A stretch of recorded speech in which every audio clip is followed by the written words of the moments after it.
Alhamdulillahirabbil alamin wassalatu wassalam ala asyrafil anbiya'i wal mursalin wa ala alihi wa sahbihi ajma'in. Subhanaka la ilma lana illa ma 'allamtana innaka antal alimul hakim. Rabbi shrah li sadri wa yassir li amri wa hlul 'uqdatam min lisani yafqahu qawli. Amma ba'd. Alhamdulillah ala nikmatil Islam, alhamdulillah ala nikmatil iman, wa kafa biha min ni'mah. Alhamdulillah, segala puji bagi Allah Subhanahu wa ta'ala. Kita masih dikasih oleh Allah ta'ala kesempatan-kesempatan, kenikmatan-kenikmatan, langkah-langkah untuk terus bisa berjalan menuju Allah Subhanahu wa ta'ala, mencari hakikat dari apa tujuan yang Allah ta'ala menciptakan kita karenanya. Wa ma khalaqtul jinna wal insa illa liya'budun. Sungguh Allah ta'ala, sungguh kami menciptakan manusia itu hanya untuk beribadah saja. Jadi tujuan dari penciptaan kita untuk mengisi dari bumi ini setelah langit telah diisi oleh Allah ta'ala dengan makhluk-makhluknya berupa malaikat untuk sujud, rukuk, bertasbih, bertahlil, menyucikan Allah Subhanahu wa ta'ala, memuji-muji kepada Allah ta'ala. Maka kita manusia diperintahkan oleh Allah ta'ala, diciptakan untuk mencari hakikatul ubudiyah, hakikat tentang peribadatan itu sendiri, hakikat tentang penghambaan itu sendiri, dengan mengutuskan para nabi-nabinya, dengan menurunkan kitab-kitabnya, dengan menurunkan firman-firmannya. Semuanya tujuannya adalah liyu'allimuhum wa yuzakkihim. Rasulullah SAW diutuskan kepada kita untuk mengajarkan pemahaman hakiki, pemahaman yang sebenarnya, dan juga untuk yuzakkihim, untuk membersihkan perilaku mereka dari perilaku-perilaku yang buruk, dari perilaku-perilaku yang tidak diridhoi oleh Allah Subhanahu wa ta'ala, yang membuat mereka terusir, yang membuat mereka terlempar, yang membuat mereka terjauhkan dari Allah Subhanahu wa ta'ala. Nabi Muhammad datang untuk mengajarkan itu semuanya, untuk mengangkat akhlak mulia pada diri seorang hamba. Oleh karena itu, salah satu hal yang paling penting untuk kita miliki, yang paling penting untuk kita pelajari adalah tentang belajar seperti apa akhlak kita. Seperti apa akhlak kita, bagaimana kita berakhlak kepada Allah Subhanahu wa ta'ala, dan bagaimana kita berakhlak kepada diri kita sendiri, dan bagaimana kita berakhlak kepada orang-orang yang ada di sekitaran kita. Di sini kita mengkaji, di bulan Ramadan ini kita mengkaji salah satu kitab yang paling awal dikarang oleh guru kami Al-Habib Umar bin Hafid. Beliau mengarang kitab dengan judul yang sangat singkat sekali, yaitu Khuluquna, akhlak kami, akhlak kita, akhlaknya orang muslim, akhlaknya orang yang bersaksi bahwa sesungguhnya tidak ada Tuhan selain Allah ta'ala dan Nabi Muhammad adalah utusannya. Allah ta'ala yang mengajarkan segala hal kepada Rasulullah SAW, seperti yang dikatakan oleh Nabi, "Adabani Rabbi fa ahsana ta'dibi." Allah ta'ala yang mengajarkan aku secara langsung, yang mentakdib aku secara langsung, yang mempelajari aku secara langsung seperti apa caranya berakhlak, seperti apa caranya bermuamalah dengan manusia yang bersama dengan kita ataupun kepada Tuhan yang menciptakan kita. Fa ahsana ta'dibi, dengan akhlak yang sebaik-baiknya akhlak. Minggu kemarin kita membahas tentang seperti apa akhlak kita kepada Allah ta'ala lewat jalur Al-Quran. Lewat jalur Al-Quran, dengan membacanya, dengan mempelajarinya, dengan mentadaburinya, dengan menghafalnya, dengan menghafal Al-Quran. Ini salah satu adabnya seorang hamba kepada Allah ta'ala adalah mempunyai punya rutinitas Al-Quran, punya hubungan khusus dengan Al-Quran, punya Al-Quran sebagai pegangan hidup kita, agar kita selalu menjadi hamba-hamba Allah ta'ala yang teringatkan dengan Al-Quran. Karena Sayyidah Aisyah ketika ditanya oleh para sahabat, "Ya Aisyah, kaifa akhlakun Nabi?" Seperti apa akhlaknya Rasulullah SAW? Maka Sayyidah Aisyah mengatakan, "Kana khuluquhul Quran." Sesungguhnya akhlaknya Nabi itu ya Al-Qur'an, nggih. Maksudnya gimana? Kalau ada manusia yang mempraktekkan Al-Quran secara keseluruhan, itu hanya Nabi Muhammad Sallallahu Alaihi Wasallam. Cuman Nabi Muhammad yang Al-Quran itu terpraktekkan di dalam dirinya secara keseluruhan. Kita sebagai umatnya Rasulullah Sallallahu Alaihi Wasallam, kalau tidak ada pegangan dengan Al-Quran, kalau tidak punya porsi Al-Quran di dalam diri kita, ya sudah, lepas akhlak kita kepada Allah, lepas akhlak kita kepada orang sesama kita, nggak ngerti caranya berbakti gimana, nggak ngerti caranya ngomong yang bener gimana, nggak ngerti, terseok-seok jalannya, jadi istilahnya bakalan kedaduk-daduk, istilahnya kesini salah, kesini salah, kesini salah. Karena apa? Karena dia tidak berpegang dengan apa yang dipegangi oleh Rasulullah Shallallahu Alaihi Wasallam. Jadi ambil porsinya, walaupun sedikit, walau semampu kita, semampu kita, yang tidak memberatkan kita. Yang penting kita selalu ingin berproses di dalam kehidupan kita, di dalam sisa umur yang Allah Ta'ala berikan kepada kita. Kita masuk di dalam golongan hamba-hamba yang perhatian sama Al-Quran, perhatian sama pendidikan Al-Quran, perhatian dengan hubungan kita dengan Al-Quran. Setelah itu qala al-muallif rahimahullahu taala wa nafa'ana bihi bi ulumi fid dharain wa nahrusal ala huduri qulubina fi salati lahu wa la nusalli illa jama'atan ma lam tata'adzar. Yang ketiga, bab akhlak kita bersama Allah Ta'ala. Yang ketiga di sini dikatakan nahrusu ala huduri qulubina fis salati lahu wa la nusalli illa jama'atan ma lam tata'adzar. Selalu berusaha untuk khusyuk di dalam salat-salat kita dan mengerjakannya dengan berjamaah selagi tidak ada halangan. Selagi tidak ada halangan, salat berjamaah. Sholat kita punya perhatian kita untuk melaksanakan sholat itu secara berjamaah.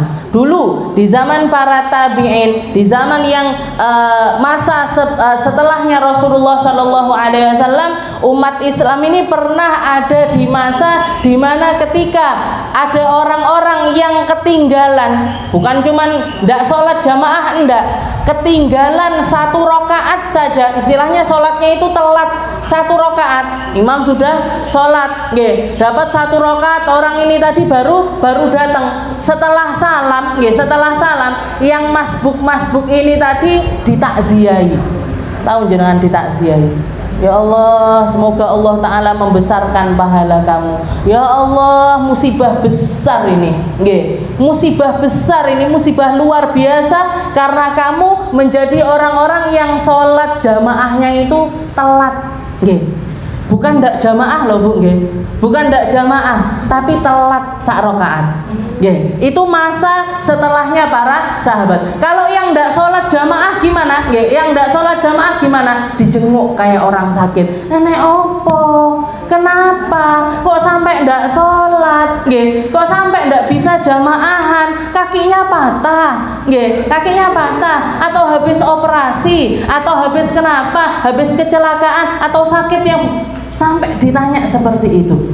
Itu masa-masa setelah para sahabatnya Rasulullah Shallallahu Alaihi Wasallam. Di masanya Nabi Muhammad lebih ekstrim lagi. Di zaman Rasulullah Shallallahu Alaihi Wasallam, Rasulullah sampai mengancam kalau ada orang-orang yang tidak berangkat sholat jamaah, dia punya rumah, orang ini punya rumah sama masjid dekat, sama musola dekat, sama adzan itu kedengeran. Setiap rumah yang masih mendengarkan adzan, yang masih kedengeran adzan di rumah-rumah tersebut, kok ndak sholat jamaahan di masjid, sama Nabi diancam rumahnya bakalan tak bakar. Ayo budal kabeh sholat jamaahan atau enggak? Lek sampai enggak, ayo kita bareng-bareng camperin rumahnya, kita bakar bareng-bareng rumahnya orang tersebut. Kenapa? Kenapa Rasulullah kok sampai seperti itu perhatiannya dengan sholat berjamaah? Karena Jamaah itu identik dengan persatuan. Jamaah itu identik dengan perkumpulan. Jamaah itu mensolidkan. Jamaah itu membuat seseorang satu sama lain itu ngerti kabarnya. Oh ini kabarnya begini. Oh ini masih sehat. Oh ini begini. Tahu nggih? Karena sering ketemu di dalam sehari 5 kali. Bayangkan nggih, sehari itu terjalin 5 kali di dalam sehari, otomatis hubungan batin mereka itu dekat, hubungan di dalam hati mereka itu dekat, sehingga apa? Sehingga kalau ada sampai yang kesusahan atau ada yang sakit atau ada yang ini orang lain tahu, bisa bareng-bareng nolong. Nggih. Jadi istilahnya gini, masalahnya umat, masalah kita bersama. Sakitnya umat, kita juga harus punya kepikiran di dalamnya. Kok sampai ada yang sedih, kita harus ikut sedih. Ada yang senang, kita harus ikut senang. Oh ini baru lahiran, oh ini mantu, oh ini nggih. Jadi seperti itu, ini loh yang dimaksud oleh Rasulullah SAW, bersatu, persatuan umat. Ketika umat bersatu, ketika umat bersama-sama, ketika umat satu tujuan, ketika umat satu kiblat, apapun bisa kita lalui. Musibah sebesar apapun, musuh sekuat apapun, siapapun yang menjadi musuh kita, siapapun yang ada di hadapan kita, selama kita solid bersama-sama menuju Allah Subhanahu wa Ta'ala, tidak akan pernah tertindas, tidak akan pernah terkalahkan, tidak akan pernah diungguli oleh apapun juga. Rasulullah SAW itu yang dibangun. Kalau kita lihat sekarang, kenapa kok semua orang, semua keluarga, hampir di setiap tempat itu nafsi-nafsi. Loro yo loro, melarat yo melarat, luwe yo luwe yo. Kamu lapar, yang penting saya kenyang. Kamu sakit, yang penting saya sehat. Kamu ndak enak, yang penting saya enak. Yang penting saya enak. Kaum yang seperti ini, golongan yang seperti ini, umat yang seperti ini gampang sekali dihancurkan. Gampang sekali dihancurkan dengan harta, gampang. Dihancurkan dengan pangkat, gampang. Sampai zaman ini kan terjadi betul apa yang dikatakan oleh Rasulullah SAW, kadal faqru ayyakuna kufran. Kefakiran itu hampir menjerumuskan seseorang itu di dalam kekafiran. Kita lihat umat kita lihat Islam yang ada di sekitaran kita, diiming-imingi SPP ne anake, dibayari keluar dari agama Islam. Diiming-imingi sembako setiap bulan, keluar dari agama Islam. Bahkan saya nemukan, lek minggu yo neng gereja, lek Jumat yo sholat Jumat, buka bersama yo melok buka bersama, ki agamanya opo asline?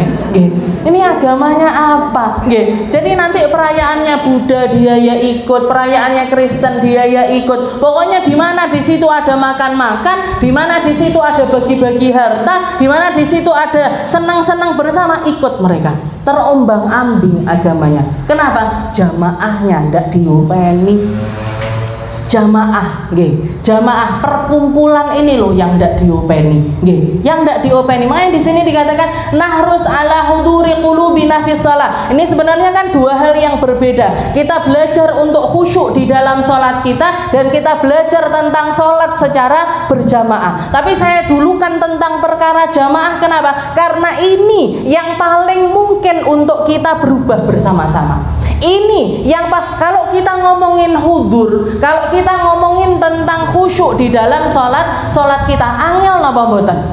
Angel banget, sulit Bu. Kita mulai dari takbiratul ihram sampai salam itu bisa terus nyambung sama Allah Ta'ala, nyambung terus sama bacaan-bacaan yang kita baca, ngerti dengan apa yang sedang kita lakukan. Ini sulit sekali. Kenapa? Pak, ilmu kita ndak nyampe, ilmunya aja loh ndak nyampe, ilmunya aja ndak nyampe. Yang sama yang kita baca aja loh kita ndak paham.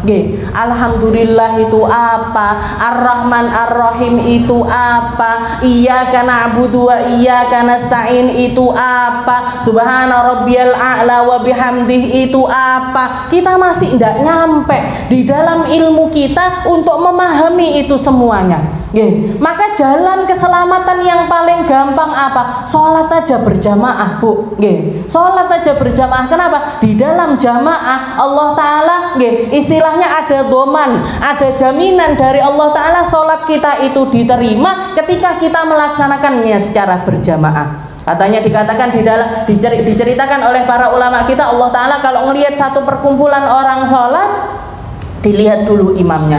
Imamnya khusyuk apa enggak? Oh, imamnya ya enggak khusyuk. Okay. Maka dilihat yang ada di shaf yang pertama. Yang di shaf pertama ada enggak ya yang khusyuk? Oh, enggak ada. Itu shaf kedua. Shaf kedua enggak khusyuk. Shaf ketiga enggak khusyuk. Masjid Dewi sampai enggak shaf 3 ini? Enggak sampai kayaknya. Nggih. 2 shaf ini dilihat, nggih. Apa namanya? Ada yang khusyuk apa enggak? Nggih. Kalau ada yang khusyuk, maka dikatakan salatnya orang sak musola atau sak masjid itu diterima sama Allah Ta'ala karena orang yang khusyuk ini tadi. Dilihat ternyata sak masjid, sak musola tidak ada yang khusyuk sama sekali, maka Allah Ta'ala milih. Oh, yang ini khusyuknya takbirnya, yang ini khusyuknya rukuknya, ini pas fatihahnya, ini pas doanya, ini pas sujudnya. Ini dilihat, dikumpulkan, setelah itu diterima karena berkat khusyuknya orang yang terpilih itu tadi. Nggak enek sama sekali misalkan, sak musola nggak ada sama sekali yang khusyuk, walaupun cuman udah dikumpulkan masih nggak ada yang khusyuk juga, maka Allah Ta'ala menerima sholatnya mereka berkat dari perkumpulannya, berkat dari ngumpulnya mereka, karena mereka rela datang untuk melaksanakan sholat bersama-sama, mau ngerapatkan shaf, mau meluruskan shaf dan lain sebagainya. Berkat itu Allah Ta'ala menerima sholat mereka. Jadi sholat berjamaah ini sesuatu yang paling mungkin untuk kita lakukan, karena kalau khusyuk angel banget. Khusyuk itu sulit sekali. Khusyuk, bahkan Sayyidina Abdullah bin Mas'ud, salah satu sahabatnya Rasulullah SAW, mengatakan awalu ilmin yunza' min hadhil ummah hiyal khusyuk, hatta la takattara khasyian. Katanya Abdullah bin Mas'ud, beliau mengatakan sesungguhnya ilmu pertama yang dicabut sama Allah Ta'ala itu adalah ilmu kekhusyuan. Nanti kalian akan nyampe di satu zaman yang bahkan nyari orang sholat khusyuk itu angel banget. Serat dari 1 juta orang belum tentu ada 1 orang yang khusyuk. Dari ribuan orang belum tentu ada 1 orang yang bisa melaksanakan sholat khusyuk. Sholat khusyuk itu seperti apa? Yang diceritakan yang terjadi pada sahabat-sahabatnya Nabi. Kalau kita lihat ceritanya para sahabat Nabi ini kan sampai ke tingkat tidak masuk akal, kok bisa sholat kayak gitu. Sayyidina Abbad bin Bishr, juga ada Sayyidina Hudzaifah ibnul Yaman, bahkan beberapa sahabat yang lainnya pernah mengalami ketika mereka menjaga pasukannya Rasulullah SAW di malam hari.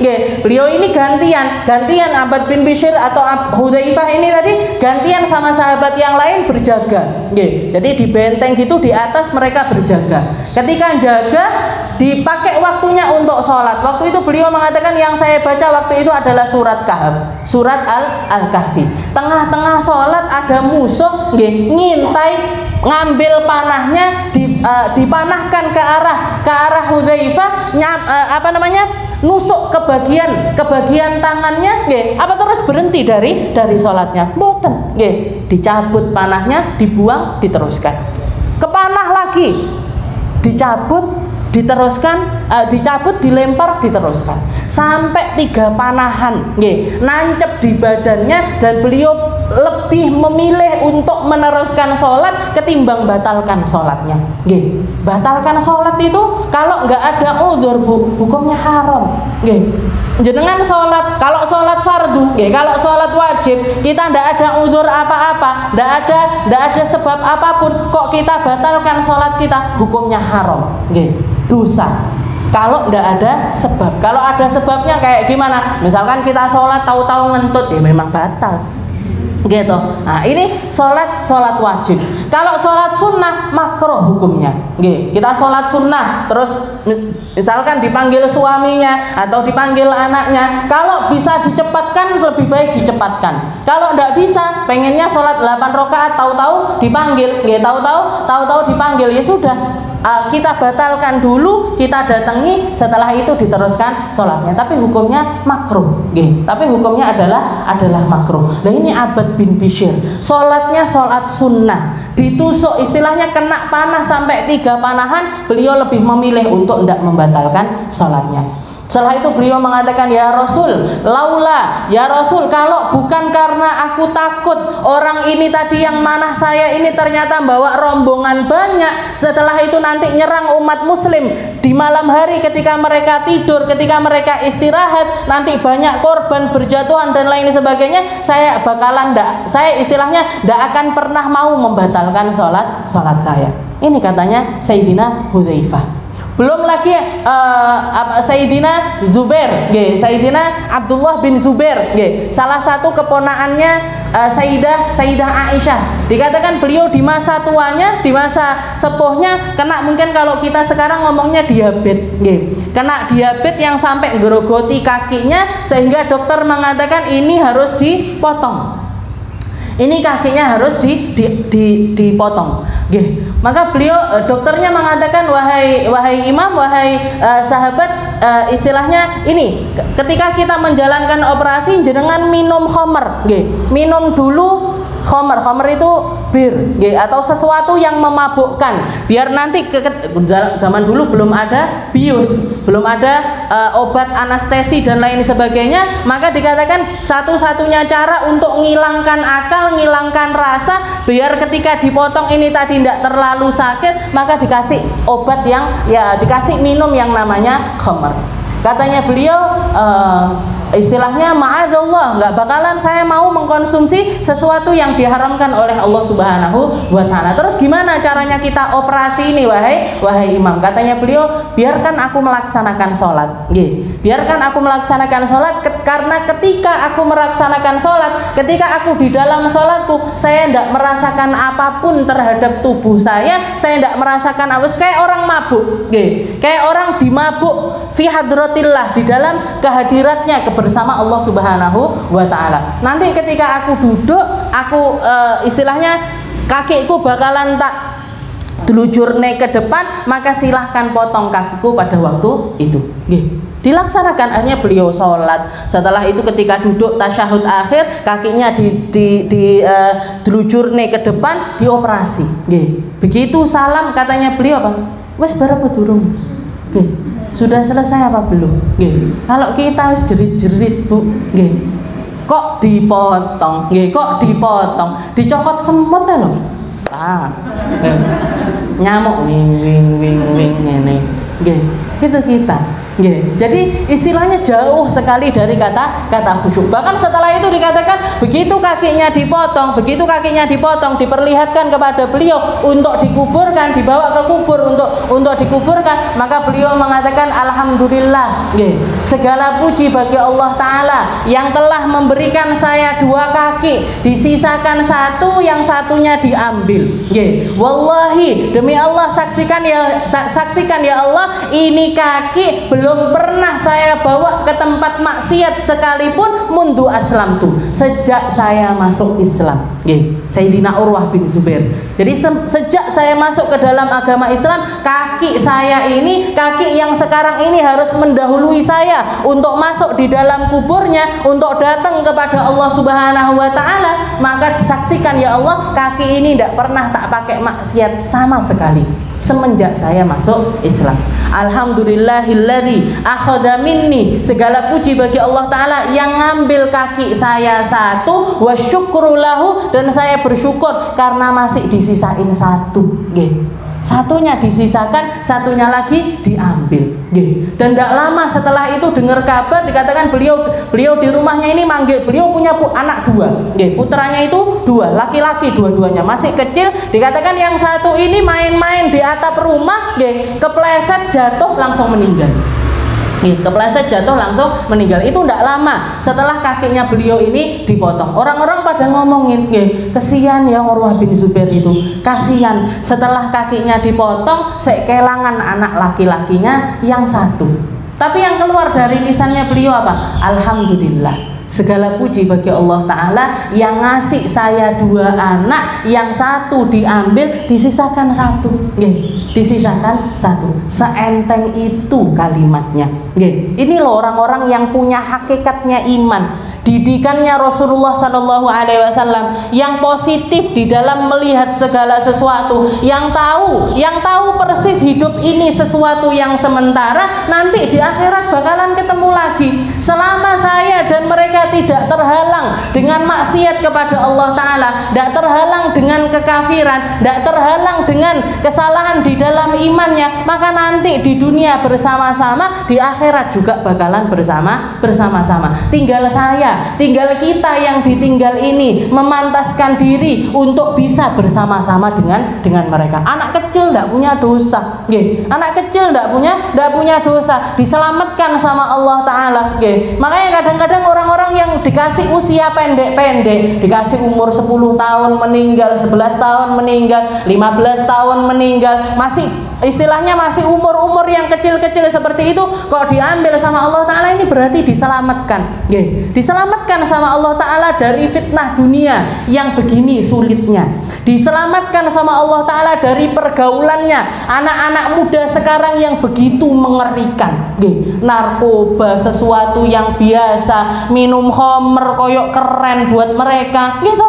Ini anak-anak sekarang, anak-anak sekarang, bahkan dan itu kejadian itu di sekitaran kita, di sekitaran kita. Jadi anak-anak muda merasa kalau itu adalah sesuatu yang biasa, itu bukan sesuatu yang harus dipikirkan seperti apa. Maksiat sama Allah Ta'ala itu biasa, itu yang ada di dalam pikiran anak muda zaman sekarang ini. Diselamatkan. Tinggal kita. Saya punya adik umur 12 tahun meninggal di pondok. Berarti gimana? Kalau kita jadikan motivasi, kalau kita pengen bareng-bareng sama dia, pengen ngumpul lagi bersama-sama, tinggal kita yang memantaskan diri untuk menjadi seperti mereka. Muga-muga diselamat nih, muga-muga dapat husnul khotimah, muga-muga dapat syahadah, muga-muga dapat kematian yang mulia, muga-muga dapat kematian yang diridhoi oleh Allah Subhanahu wa Ta'ala. Ini didikannya para nabi, para rasul-rasulnya Allah Subhanahu wa Ta'ala. Ndak kroso, kakinya dipotong ndak kroso, kena panah ndak kerasa, kena sabetan pedang ndak terasa, ndak terasa apapun, karena saking nikmatnya mereka berada di dalam naungannya Allah Subhanahu wa Ta'ala. Nabi Muhammad bahkan mengatakan wa ju'ilat qurrata aini fis shalah. Sesungguhnya Allah Ta'ala itu menjadikan ketenangan hatiku itu di dalam sholatku. Ini yang harus kita cari, tenangnya kita di dalam sholat. Piye carane awake dhewe biar bisa tenang di dalam sholat, biar bisa khusyuk. Kalaupun misalkan tidak bisa sampai level khusyuk yang semacam itu, tapi kita punya usaha-usaha untuk mengkhusyukkan sholat kita. Karena sholat itu silah, hubungan tali penyambung antara kita dengan Allah Subhanahu wa Ta'ala. Kalau tidak diopeni, kalau tidak dibenahi, kalau tidak ada perhatian kita dengan sholat kita, urusan kita yang lainnya akan lebih sulit untuk kita tangani karena sholat kita yang keteteran. Para ulama kita banyak sekali versi caranya khusyuk begini, caranya khusyuk begini, caranya khusyuk begini. Kita belajar, tapi yang utama yang paling bisa kita lakukan adalah Allah wala nusalli illa jamaah malam tata'adha. Kita usahakan untuk sholat selalu dengan berjamaah. Dimulai dari keluarga kita dulu. Lek ndak iso, istilahnya misalkan musolanya terlalu jauh, masjidnya terlalu jauh, ndak ada tempat sholat jamaah di sekitaran saya, maka ya sudah, yang ada di rumah ini kita ajak. Yang ada pembantu kita, ya wis pembantu nih dijak. Yang ada anak kita yang kecil umur 5 tahun, ya sudah, anak kita yang kecil itu tadi dijak, atau sama kakak-kakaknya. Yang penting di rumah ini dihiasi dengan sholat secara berjamaah. Dan ditanamkan pikiran dari kecil sholat untuk selalu bersama-sama. Jadi mereka nanti otomatis, saya sholat sama siapa ini? Saya sholatnya sama siapa? Sholatnya jam berapa? Sholatnya kapan? Dan mereka tidak risih ditanya sudah sholat apa belum dan lain sebagainya. Karena hubungan itu dimulai dari keluarga kecil, kita. Nah, kalau dekat sama musola, dekat sama masjid, diajak alon-alon, diajak pelan-pelan. Ayo sholat subuh. Ramadan ini momennya pas, gitu. Istilahnya untuk sholat subuh berjamaah, untuk sholat isya berjamaah, maghrib berjamaah. Maghrib biasanya neng omah tapi jamaah, gitu. Dan lain sebagainya. Tapi ini momennya pas untuk kita mulai. Nah, nanti begitu masuk Syawal, dipertahankan. Enak ya ternyata sholat jamaahan. Ini sampai seterusnya ya, yo kita sholatnya bareng-bareng. Ingat sampai seterusnya ya dek ya, kita sholatnya bersama-sama. Adik sholat jangan sampai ninggal mama, dan lain sebagainya. Jadi komunikasi yang seperti itu kita mulai untuk membiasakan sholat secara berjamaah. Setelah itu memperbaiki dari fungsi sholat itu sendiri. Jadi sholat itu kita perbaiki. Makanya para ulama kita ngajarkan sebelum sholat begini untuk lebih tenang. Tapi yang utama, kalau kita mau menggapai yang namanya ketenangan di dalam sholat, khusyuk di dalam sholat, persiapannya bukan cuma dari mulai sholat kita, tapi mulai dari sebelumnya. Para ulama kita ngajarkan mulai dari wudunya. Al-wudu miftahus sholat. Dikatakan oleh Rasulullah, wudu itu kuncinya sholat. At-taharah, al-wudu miftahus sholat. Kuncinya sholat itu ada di dalam wudu. Kalau orang mau khusyuk sholatnya, wudunya dulu yang khusyuk. Wudunya dulu yang diperbaiki. Sayyidina Ali, Sayyidina Umar bin Khattab, beberapa dari sahabat-sahabat Rasulullah itu suka yang namanya tajdidul wudu, memperbaharui wudu, atau wudu likulli shalah. Setiap kali mau sholat wudu. Subuh, mau sholat subuh wudu. Nanti mau duhaan wudu lagi. Mau sholat duhur wudu lagi. Mau sholat asar wudu lagi. Jadi itu kebiasaannya beberapa dari para sahabat. Tapi ada sebagian yang intidorus sholah ilas sholah, istilahnya jaga wudunya antara satu sholat ke sholat yang lainnya. Bahkan ini saya banyak nemuin, orang-orang yang ada di Hadramut itu dulu waktu saya sekolah di Hadramut, penduduk sana, penduduk orang-orang yang asli daerah tersebut, karena mereka memang keislamannya kuat sekali. Banyak di antara mereka itu yang sholat isya pakai wudhu subuh, dan sholat subuh pakai wudhu isya.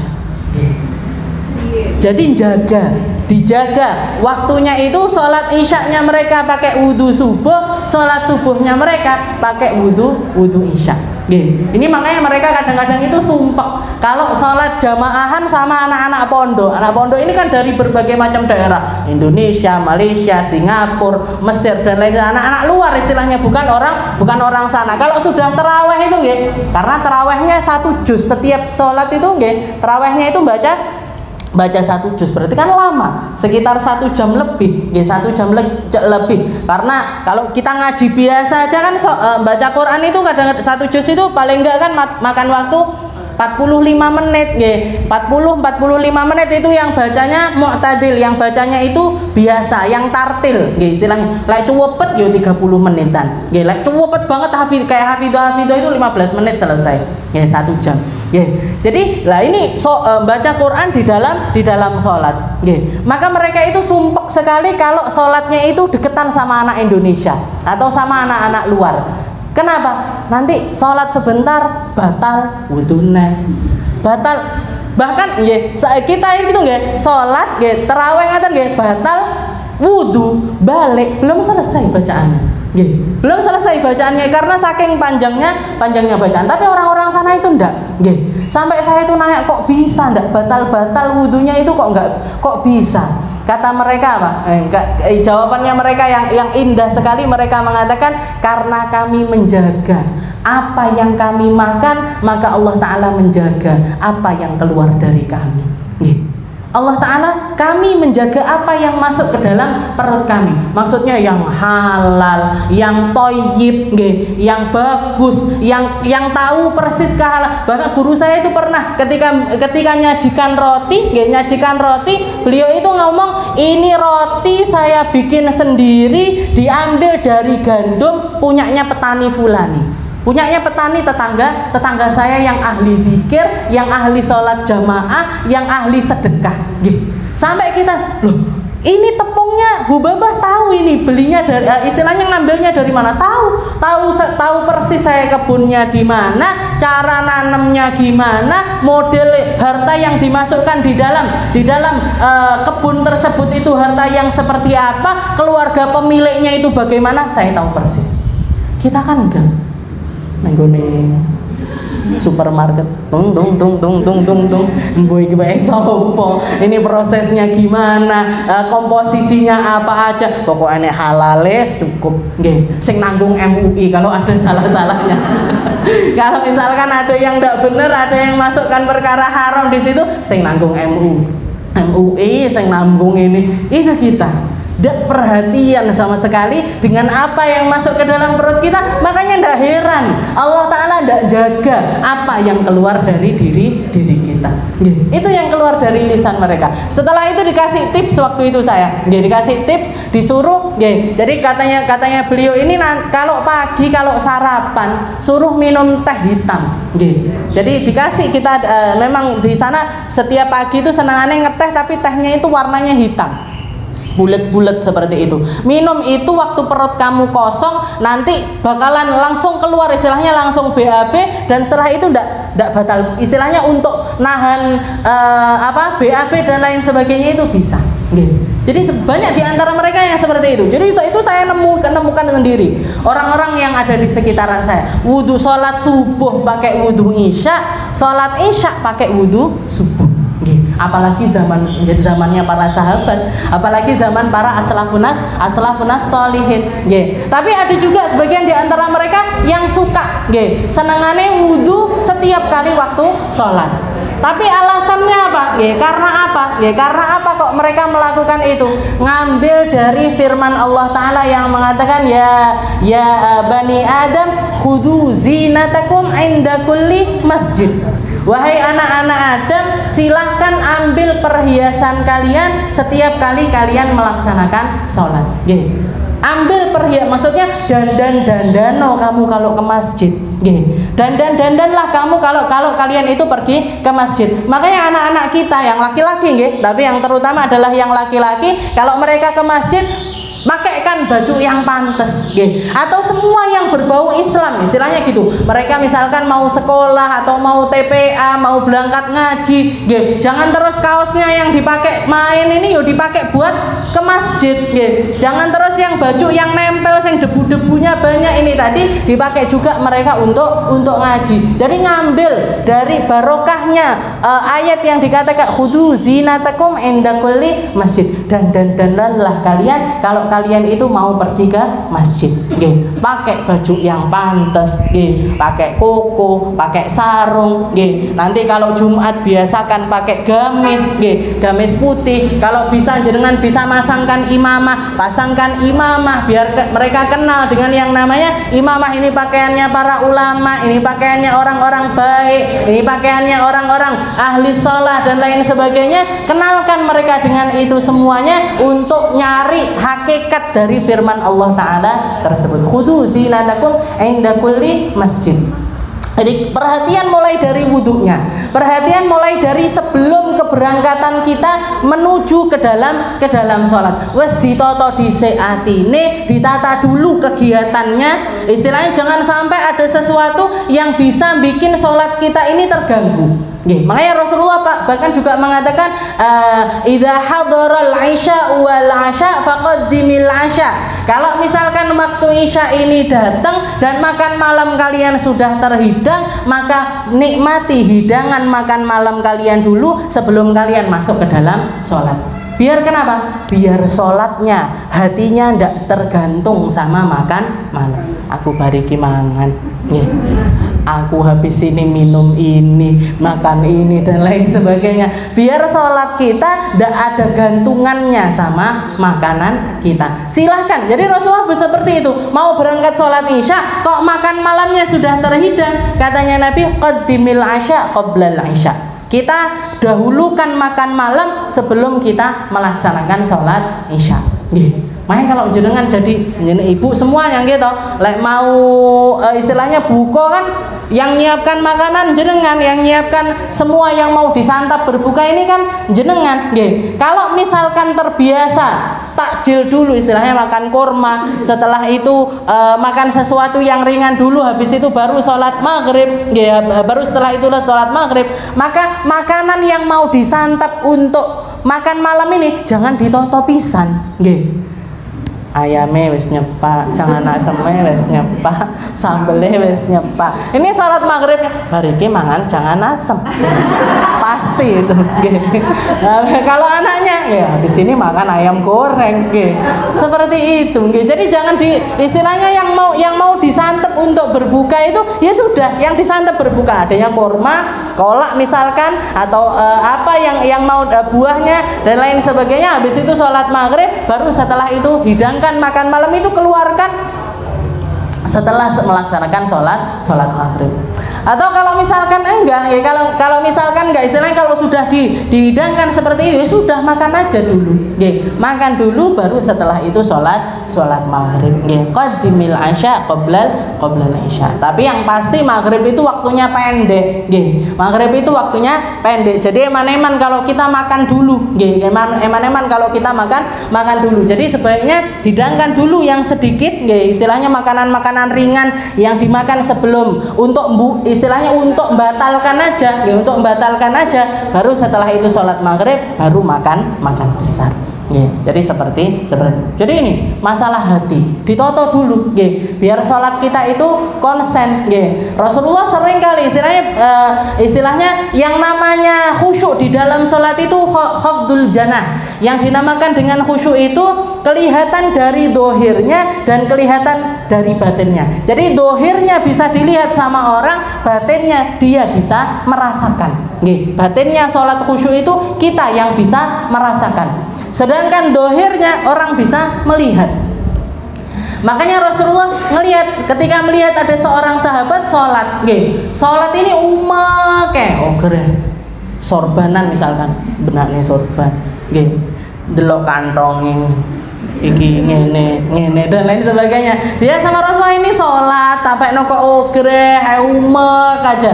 Katanya Rasulullah, idza khasya'al qalb, kalau orang ini hatinya itu khusyuk, anggota tubuhnya itu mesti bakalan tenang. Jadi salah satu tanda khusyuknya seseorang itu ketika hatinya itu bisa tenang di dalam sholat, tenang di dalam bacaannya, tenang di dalam pelaksanaannya. Jadi tidak banyak goyang, tidak banyak dan lain sebagainya. Itu tanda khusyuk secara dohir. Walaupun belum tentu juga. Sedangkan khusyuk batin ini yang akan selalu menjadi hal-hal yang dihadiahkan sama Allah Ta'ala kepada orang-orang yang berusaha khusyuk di dalamnya. Naik, jangan kalau berusaha untuk khusyuk, belajar untuk khusyuk, membiasakan untuk khusyuk, nanti dapat secara pelan-pelan, dapat kekhusyuan itu, dapat nikmatnya sholat tersebut, dapat apa yang istilahnya rahasia yang Allah Ta'ala titipkan di dalam setiap gerakan-gerakan ataupun bacaan-bacaan yang kita baca. Karena sholat niku sholat itu Allah Ta'ala sebelum menciptakan manusia, sebelum menciptakan manusia, Nabi Adam itu belum diciptakan, Allah Ta'ala sudah menciptakan berbagai macam malaikat. Ada malaikat yang diciptakan mulai dari awal sampai kiamat nanti berdiri tok. Ada yang rukuk tok, ada yang i'tidal terus, ada yang sujud terus, ada yang duduk di antara dua sujud terus, ada yang tasyahud terus. Jadi sholat ini adalah kumpulan, dari apapun ya, istilahnya kegiatan-kegiatan para malaikat yang mulai dari awal penciptaan mereka sampai akhir dari kiamat terjadi itu mereka melakukan hal tersebut. Jadi maksudnya gimana? Ketika kita sholat, ketika kita melaksanakan sholat dan kita menghadirkan ini yang sholat bukan cuma saya, malaikat juga sholat, Ada yang berdiri bersama saya berdiri, ada yang rukuk bersama saya rukuk, ada yang iktidal bersama saya iktidal, ada yang sujud bersama saya sujud. Maka ya Allah, dengan apa yang saya lakukan ini, alhiqni bihim, sampaikan saya bersama-sama dengan mereka, kumpulkan saya nanti di dalam golongan mereka, masukkan saya untuk pantas bersanding dengan mereka, walaupun berdirinya saya tidak sama dengan mereka dalam kualitasnya. Meskipun sujud saya belum ngerti makna sujud seperti pengertian mereka, meskipun rukuk saya belum sempurna seperti rukuknya para malaikat, tapi dengan tiruan-tiruan ini ya Allah, tapi dengan gerakan-gerakan ini ya Allah, dengan tasbih tahlil yang saya baca di dalam sholat ini ya Allah, alhiqni bihim, masukkan saya di dalam golongan mereka. Nyari berkahnya para malaikat di dalam pelaksanaan sholat tersebut. Jadi Allah Ta'ala istilahnya kalau kita ngomong Allah Ta'ala butuh sama sholat kita apa enggak butuh. Kita yang harus menyesuaikan, istilahnya kita yang harus tahu diri bahwasanya sholat ini saya perlu dengannya, saya harus hidup dengannya, saya pengen bersama-sama dengan sholat ini di hidup saya sampai akhir hayat saya. Makanya bahkan beberapa tabi'in, orang-orang yang hidup di masa as-salafun as-sholihin dulu itu ada yang punya cita-cita, banyak di antara mereka yang punya cita-cita untuk terus bisa melaksanakan sholat bahkan di dalam kubur mereka. Dan para nabi itu sholat di dalam kubur mereka. Jadi kan kalau ziarah ke tempatnya Nabi Allah Adam misalkan, ziarah kepada, apalagi kepada Rasulullah SAW, kita ziarah ke Nabi Allah Hud atau Nabi Allah Sulaiman, kuburannya para nabi yang sampai sekarang ini masih diketahui tempatnya, diketahui persis kuburannya itu ada di mana. Ketika kita ziarah ke mereka, kita bukan ziarah kepada jenazahnya, kita bukan ziarah kepada seseorang yang sudah meninggal, kita bukan ziarah kepada seseorang yang sudah istilahnya sudah tidak ada nyawanya, enggak. Tapi kita ziarah, ketika kita ke Madinah, kita ziarah kepada Nabi, dan Nabi ada di tempat tersebut. Ketika kita ziarah ke Nabi Allah Sulaiman ada di situ, sholat di tempatnya. Seperti yang diceritakan oleh Rasulullah SAW, ro'aitu, marartu, ketika aku diisrakan sama Allah, ketika aku diperjalankan dari Masjidil Haram ke Masjidil Aqsa, Rasulullah itu sempat mampir ke kuburannya Nabi Musa, sempat mampir ke tempat Bethlehem, tempat kelahirannya Nabiullah Isa dan lain sebagainya. Maka Rasulullah mengatakan, ro'aitu Musa qaimun fi qabri yusolli, saya melihat Nabi Musa di kuburannya lagi berdiri melaksanakan sholat. Jadi salah satu hadiah yang Allah Ta'ala berikan kepada para nabi, kepada para rasul, mereka itu tetap bisa melaksanakan sholat meskipun sudah ada di dalam kubur mereka. Dan banyak di antara para tabi'in itu yang minta sama Allah Ta'ala seperti itu. Salah satu kejadiannya ada satu orang yang jadi ada satu hamba soleh yang setiap malamnya di dalam tahajudnya itu minta sama Allah Ta'ala, Allahumma in kunta, ya Allah, ya Allah, kalau misalkan jenengan itu berkenan untuk memberikan seseorang itu sholat, keadaan sholat, beribadah berupa sholat di dalam kuburnya, fa'tiniha, maka berikan saya ya, berikan itu kepada saya ya Allah.